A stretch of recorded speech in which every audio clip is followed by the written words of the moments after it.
Frenata brusca da Roma sull'ok alla costruzione di un rigassificatore nel Golfo di Trieste. Il ministro all'ambiente Clini ha dato disposizione per la riapertura della valutazione di impatto ambientale del progetto di gas natural Azaule. Necessarie anche delle integrazioni per quello offshore firmato Endesa. Il servizio di Silvia Stern.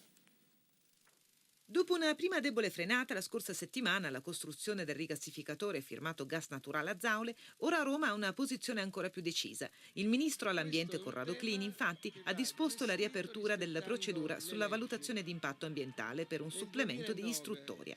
Questo significa che sul tema servono ulteriori approfondimenti, perché l'ultima via per il progetto risale al 2009 e non tiene conto delle modifiche del futuro piano regolatore del porto. Una decisione presa anche dopo aver guardato i dati inviati dalla presidente dell'autorità portuale del capoluogo giuliano Marina Monassi, che hanno messo in evidenza possibili conflitti fra la localizzazione del rigassificatore e i traffici portuali.